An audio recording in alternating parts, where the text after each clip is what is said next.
Now, speaking of Jennings, on Monday, you may remember Luke punched in the testicles by Panthers safety Trayvon Moehrig. I said Jennings' trash talk during the game was the reason. Well, on Sunday, Jennings was at it again during an injury timeout. Browns claim that trash talk crossed the line post-game. He's a hoe, and I want that known. Like, I see why he got punched in the nuts, because that's some, like, he says some things that you should not say to another man ever. But, like, I don't respect it because you say that, then run behind your O-line. That's some real soft and I want that known. I see exactly why they punched you in the nuts. I'm surprised nobody punched him in the jaw yet.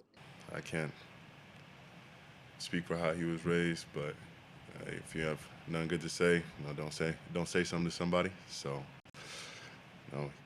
he had a lot to say that was demeaning and disparaging towards some of our players, and I was just trying to separate everybody. And I tried to go up and ask for what the problem was, and then he started coming at me, and.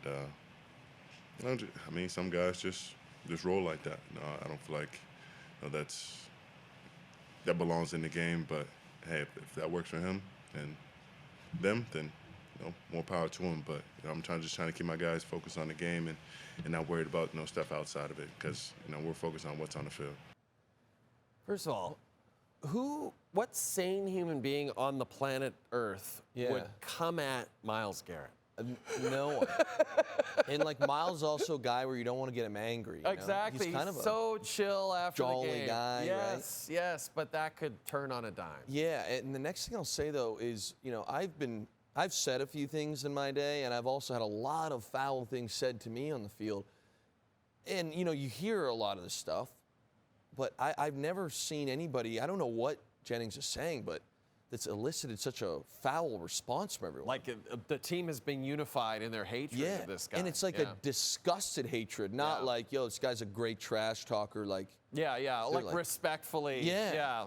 No, it's. Wonder what he's saying. Yeah, obviously, Coach Shanahan might have to have a little chat with him, maybe. Wow. But it's safe to say bizarre that the Minnesota Vikings, really botched their quarterback situation. Very safe to say. Yeah. They had Sam Darnold right there. They had drafted McCarthy. So what if you draft McCarthy? Why not just make him sit while Darnold plays and see what you got? Correct. This is what the craziest part about it all is this was a 14-win team last year. Yeah. 14, not a 10-7. We snuck by an 11-6 season. This was a 14-team win last season. Yeah.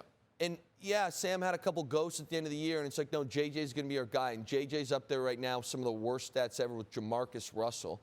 And there's been a lot of chatter about Brosmer. Oh, this Brosmer guy. And he comes in today, and I'll say this. This one right here is awful. But what I couldn't stand was the play call. Look, it's 4th and 1. It's the 3-0 game. Your defense is playing good. Kick the field goal. Kick the field goal. Kick the field. And then we throw a grenade right into Jones's chest, and now it's 10-0. And you're on the road, and again, so I hated that Kevin O'Connell put him in this position, because even on 4th and 1, they didn't give the ball to their running back.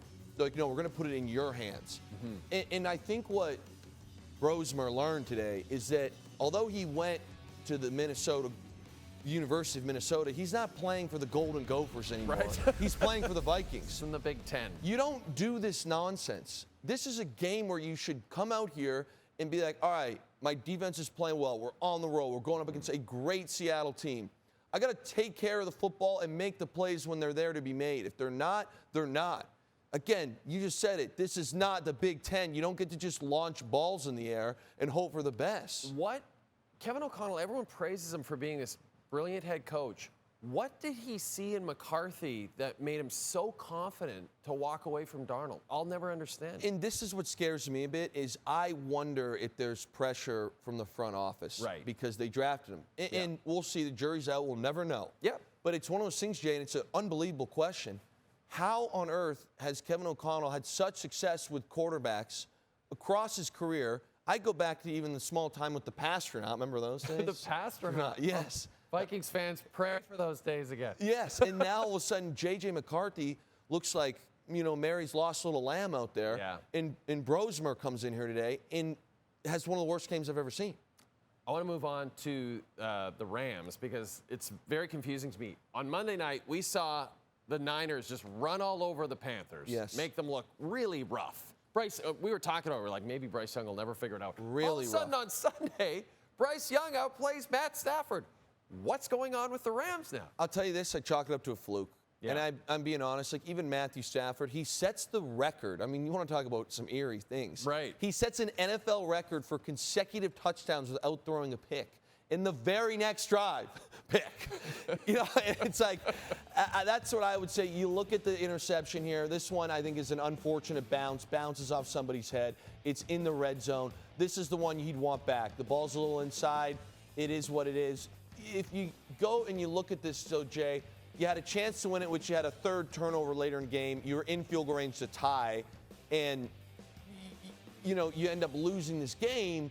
But it's like you threw a pick six, you threw another pick in the red zone, and you had a fumble at the end of the game, and you're still right there. The one area I would say, if you want cause for concern, was I thought the run defense, you just saw it there, was a bit leaky today. Yeah. But that being said, I don't expect Matthew Stafford to have those moments, and I also don't expect, 2-minute drive, Matthew Stafford's stats speak for themselves. So it's one of those things, any given Sunday, you tip your cap to Carolina. I still think the Rams are an absolute juggernaut. Look, speaking of juggernaut, what a division. Look at that division. Rams travel to Arizona next week. Seattle goes to Atlanta. San Francisco on a bye in week number 14. I mean, the NFC West. It is wild, those records. I mean, what's crazy is I think you're going to need 11 wins. We'll see how it shakes out. But to get a wild card spot, you're going to need 11 wins. Let's talk about the Monday Nighters, shall we? Yeah. Kind of an intriguing matchup. You have the scintillating hot 10-2 Patriots against the 2-win Giants at MetLife. Here are the odds, courtesy of FanDuel. 7.5-point favorites for New England, riding that 9-game win streak. 6-0 on the road this season, Luke. They're on fire. Any reason to believe that this could change? Well, there is one reason. Yep. Jackson Dart is back. He's Jackson back. Dart will be back for this game. So he's back. Yeah. Hopefully he's kind of learned a little bit. He's not going to lead with his head and decide to just take on all defenders, but we'll see. Yeah, it's like so many first-year quarterbacks when they're running. Yes. Right? They almost have to get hit hard to realize it.